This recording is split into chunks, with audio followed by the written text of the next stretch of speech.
नमस्कार दोस्तों, जीके और जीएस के प्रैक्टिस सेट 10 में आप सभी का स्वागत है। दोस्तों, ये वीडियो सभी के लिए इम्पोर्टेंट होने वाला है। जो भी स्टूडेंट किसी भी एग्ज़ाम की तैयारी कर रहा हो, जैसे कि यूपी पुलिस री एग्ज़ाम हुआ, एसएससी एमटीएस हुआ, रेलवे का ग्रुप डी, एनटीपीसी, आरआरबी, कोई भी एग्ज़ाम हो जिसमें स्टैटिक जीके और जनरल अवेयर से रिलेटेड क्वेश्चंस आते हैं, उन सभी के लिए इम्पोर्टेंट होने वाला है। तो दोस्तों, बने रहेगा वीडियो के अंत तक। चैनल को सब्सक्राइब कर दीजिएगा और एक वीडियो को लाइक भी कर दीजिएगा। चलिए वीडियो को शुरू करते हैं। तो दोस्तों, पहला क्वेश्चन है, निम्नलिखित में से कौन राष्ट्रीय विकास परिषद का सदस्य नहीं है? निम्नलिखित में से कौन राष्ट्रीय विकास परिषद का सदस्य नहीं है? ऑप्शन है दोस्तों, प्रधानमंत्री, नीति आयोग का सदस्य, राज्यों के मुख्यमंत्री या फिर भारत के राष्ट्रपति। तो दोस्तों, इनमें से जो ये तीनों हैं ऊपर वाले, ये राष्ट्रीय विकास परिषद के सदस्य होते हैं। राष्ट्रपति दोस्तों ये होता है संसद के अभिन्न अंग, संसद के अभिन्न अंग होते हैं राष्ट्रपति, इसलिए इसका आंसर हो जाएगा दोस्तों भारत के राष्ट्रपति। ऑप्शन नंबर 4 बिल्कुल सही आंसर हो जाएगा। अगला क्वेश्चन, टैक्स आधार में वृद्धि के अनुरूप कर की दर बढ़ाने को क्या कहा जाता है? टैक्स में वृद्धि के अनुरूप टैक्स कर के दर को बढ़ाने को क्या कहा जाता है दोस्तों? ऑप्शन है समानुपाती कर, प्रगतिशील कर, प्रतिगामी कर या फिर इनमें से कोई नहीं। तो इसका सही आंसर हो जाएगा दोस्तों ऑप्शन नंबर 2 प्रगतिशील कर। ऑप्शन नंबर 2 प्रगतिशील कर। अगला क्वेश्चन, आपूर्ति पक्ष का अर्थशास्त्र किस पर अधिक जोर देता है? आपूर्ति पक्ष का अर्थशास्त्र किस पर जोर देता है? निर्माता पर, विश्व अर्थव्यवस्था पर, उपभोक्ता पर या फिर बिचौलिया? बिचौलिया दोस्तों मीडिएटर कहा जाता है, जो एज ए ब्रोकर काम करता है, उसे बिचौलिया कहा जाता है। तो हो जाएगा दोस्तों इसका ऑप्शन नंबर 1 बिल्कुल सही हो जाएगा, निर्माता पर। आपूर्ति पक्ष का अधिक अर्थशास्त्र निर्माता पर ज़्यादा जोर देता है। अगला क्वेश्चन, संयुक्त राष्ट्र संघ कब अस्तित्व में आया? 1947 में, 1950 में, 1945 में या फिर 1946 में? तो ऑप्शन नंबर 3 इसका सही हो जाएगा दोस्तों। हम यूएनओ कब अस्तित्व में आया था दोस्तों? 1945 में।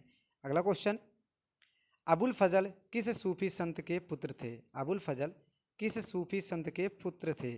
शेख मुबारक, हजरत ख्वाजा, नसीरुद्दीन चिराग या फिर कुतुबुद्दीन बख्तियार काकी? तो इसका आंसर हो जाएगा दोस्तों शेख मुबारक। अबुल फजल किस सूफी संत के पुत्र थे? तो हो जाएंगे शेख मुबारक। ऑप्शन नंबर 1 बिल्कुल सही हो जाएगा। अगला क्वेश्चन, वंदे मातरम गीत किस पुस्तक से लिया गया है? अगला क्वेश्चन है दोस्तों, वंदे मातरम गीत किस पुस्तक से लिया गया है? तो इसका ऑप्शन है गीतांजलि से, आनंद मठ से, इंडियन पीपल से या फिर poverty and un British rule in India? तो इसका आंसर हो जाएगा आनंद मठ से। आनंद मठ के रचयिता, वंदे मातरम गीत के रचयिता कौन है दोस्तों? हो जाएंगे बंकिम चंद्र चटर्जी। बंकिम चंद्र चटर्जी। दोस्तों, poverty and un British rule in India के लेखक कौन है? तो हो जाएंगे दादा भाई नौरोजी। दादा भाई नौरोजी। अगला क्वेश्चन, जीका वायरस का वाहक कौन सा मच्छर होता है? जीका वायरस का वाहक कौन सा मच्छर होता है? तो ल्यूकेटस, एडीज या फिर एनाफेलिस या फिर क्यूलिसिटा। तो इसका आंसर हो जाएगा दोस्तों एडीज। एडीज नामक मच्छर होता है जिससे ये जीका वायरस फैलता है। अगला क्वेश्चन, भूतापीय ऊर्जा का अधिकतम उपयोग किस देश में होता है? भूतापीय ऊर्जा का सर्वाधिक उपयोग किस देश में होता है? ऑप्शन है दोस्तों आइसलैंड, न्यूजीलैंड, रूस या फिर जापान? इसका सही आंसर हो जाएगा दोस्तों ऑप्शन नंबर 1 आइसलैंड में भूतापीय ऊर्जा का सबसे अधिक उपयोग किया जाता है। अगला क्वेश्चन, निम्नलिखित में से कौन सा स्थान विषुवत रेखा के सबसे निकट है? कौन सा स्थान विषुवत रेखा के सबसे नज़दीक स्थित है? तो हो जाएगा कन्याकुमारी ऑप्शन है, रामेश्वरम है, पंबन है, पंबन द्वीप जिसे कहा जाता है दोस्तों, और पिगमेलियन पॉइंट। तो ऑप्शन नंबर 4 इसका सही हो जाएगा दोस्तों पिगमेलियन पॉइंट, जो कि विषुवत रेखा के सबसे नज़दीक स्थित है।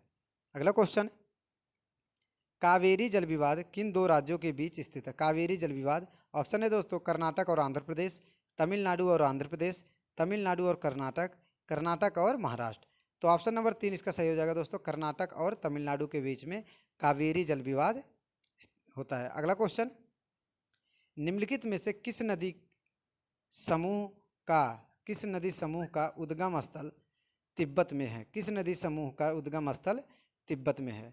ब्रह्मपुत्र, सिंधु और सतलज, गंगा सतलज और यमुना, ब्रह्मपुत्र गंगा और सतलज, चिनाब रावी और सतलज।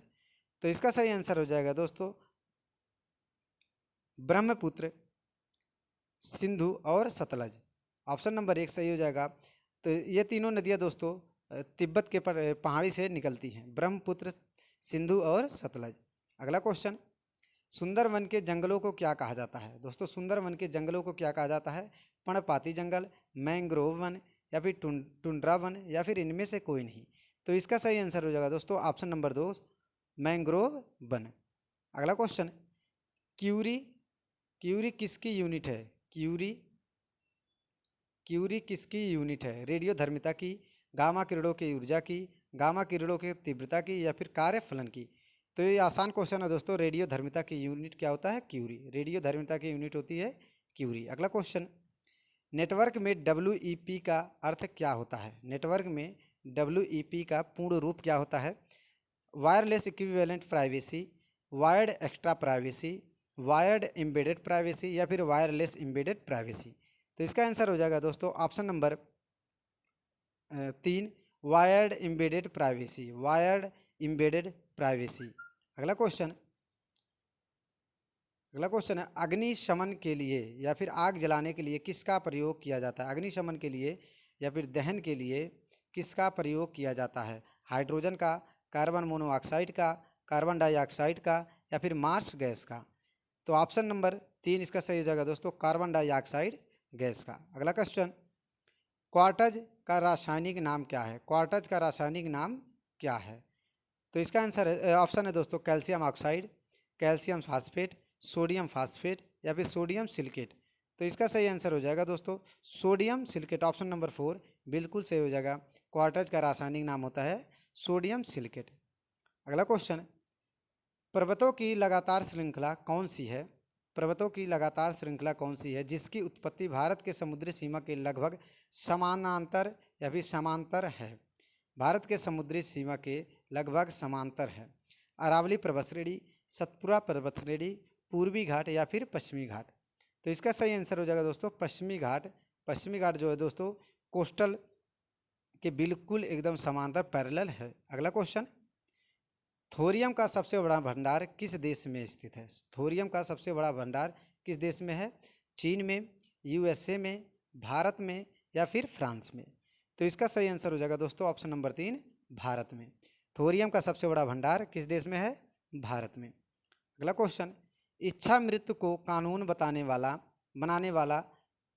प्रथम देश कौन सा है? इच्छा मृत्यु को कानून बनाने वाला प्रथम देश कौन सा है? बेल्जियम, नीदरलैंड, डेनमार्क, या फिर कनाडा।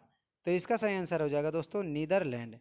इच्छा मृत्यु को कानून बनाने वाला प्रथम देश नीदरलैंड है। अगला क्वेश्चन, शिव कुमार शर्मा किसके प्रसिद्ध वादक हैं? शिव कुमार शर्मा किसके प्रसिद्ध वादक हैं? सितार वादक, बांसुरी वादक, संतूर वादक, या फिर तबला वादक। तो इसका सही आंसर हो जाएगा दोस्तों संतूर वादक। ऑप्शन नंबर 3 हो जाएगा संतूर वादक। शिव कुमार शर्मा संतूर वादक। अगला क्वेश्चन, निम्नलिखित में से किसे ब्लड रनर के नाम से जाना जाता है? ये दोस्तों जितने भी उपनाम है वो सभी आप लोगों को पता होना चाहिए, क्योंकि उपनाम से रिलेटेड क्वेश्चन सभी एग्जाम में पूछे जाते हैं। तो ब्लड रनर के नाम से किसे जाना जाता है दोस्तों? उसेन बोल्ट को, ऑस्कर कार्ल्स पिस्टोरियस को, या फिर कार्ल लुइस को, बेन जॉनसन को। तो ऑप्शन नंबर 2 इसका सही हो जाएगा दोस्तों ऑस्कर कार्ल पिस्टोरियस को ब्लड रनर के नाम से जाना जाता है। दोस्तों रावलपिंडी के नाम से किसे जाना जाता है? तो हो जाएगा वसीम अकरम को। किंग रन मशीन के नाम से किसे जाना जाता है, या फिर चीकू के नाम से? तो हो जाएगा विराट कोहली को। हिटमैन के नाम से रोहित शर्मा को। टर्मिनेटर के नाम से हरभजन सिंह को। अगला क्वेश्चन, निम्नलिखित में से कौन 24 अगस्त 1946 में गठित प्रथम अंतरिम सरकार का सदस्य नहीं था? निम्नलिखित में से कौन 24 अगस्त 1946 में गठन होता है प्रथम अंतरिम सरकार का, उनके सदस्य नहीं थे? सी Rajagopalachari, doctor Rajendra Prasad, doctor S Radhakrishnan, या फिर जगजीवन राम। तो इसका सही आंसर हो जाएगा दोस्तों doctor S Radhakrishnan. Doctor S Radhakrishnan, क्योंकि दोस्तों ये भारत के प्रथम उपराष्ट्रपति थे। अगला क्वेश्चन दोस्तों, भारत के महान्यायवादी की नियुक्ति कौन करता है? भारत के महान्यायवादी की नियुक्ति कौन करता है? राज्यपाल करता है, राष्ट्रपति, प्रधानमंत्री या फिर लोकसभा? तो इसका सही आंसर हो जाएगा दोस्तों राष्ट्रपति करता है, राष्ट्रपति करता है। और किस अनुच्छेद में दिया गया दोस्तों भारत के अटॉर्नी जनरल? अनुच्छेद 76(1) में, अनुच्छेद 76(1) में दिया गया है भारत का अटॉर्नी जनरल। अगला क्वेश्चन, विक्रमशिला नामक प्राचीन विश्वविद्यालय की स्थापना बंगाल के किस शासक ने किया था? विक्रमशिला नामक विश्वविद्यालय की स्थापना बंगाल के किस शासक ने किया था? तो इसका आंसर हो जाएगा दोस्तों धर्मपाल ने। ऑप्शन नंबर 1 सही हो जाएगा दोस्तों धर्मपाल ने। और दोस्तों ये कहाँ पर स्थित है? तो हो जाएगा बिहार के भागलपुर जिले में, बिहार के भागलपुर जिले में। और दोस्तों इस विश्वविद्यालय को नष्ट किसने किया था? तो हो जाएगा बख्तियार खिलजी ने 1203 ईस्वी में इसे नष्ट किया था, 1203 ईस्वी में इसे नष्ट किया था। अगला क्वेश्चन, लाहौर षड्यंत्र कांड में निम्नलिखित में से किस क्रांतिकारी को फांसी नहीं हुई थी? लाहौर षड्यंत्र कांड में निम्नलिखित में से किस क्रांतिकारी को फांसी नहीं हुई थी? बटुकेश्वर दत्त, सुखदेव, भगत सिंह और चंद्रशेखर आज़ाद को किसको फांसी नहीं हुई थी दोस्तों? तो इसमें हो जाएगा दोस्तों बटुकेश्वर दत्त को। ऑप्शन नंबर ये 4 गलत है दोस्तों, यहाँ पर हो जाएंगे राजगुरु, राजगुरु, राजगुरु। तो हो जाएंगे बटुकेश्वर दत्त। ऑप्शन नंबर 1 सही हो जाएगा दोस्तों, बटुकेश्वर दत्त को फांसी नहीं होती है। इन लोगों को फांसी की सज़ा कब सुनाई जाती है? तो हो जाएगा 12 फरवरी को, 12 फरवरी को 1931 को इन लोगों को फांसी की सज़ा सुनाई जाती है। और 23 मार्च को फांसी पर इन लोगों को चढ़ा दिया जाता है, फांसी पर चढ़ा दिया जाता है। और दोस्तों बटुकेश्वर दत्त को काला पानी की सज़ा होती है, बटुकेश्वर दत्त को काला पानी की सज़ा होती है, जो कि सेलुलर जेल में इनको भेज दिया जाता है, सेलुलर जेल में बटुकेश्वर दत्त को भेज दिया जाता है। तो इसका आंसर हो जाएगा दोस्तों बटुकेश्वर दत्त। तो दोस्तों बस आज के लिए इतना ही। उम्मीद करता हूँ वीडियो पसंद आई हो। वीडियो पसंद आए दोस्तों चैनल को सब्सक्राइब कर लीजिएगा, एक लाइक कर दीजिएगा और एक शेयर करना भी मत भूलिएगा।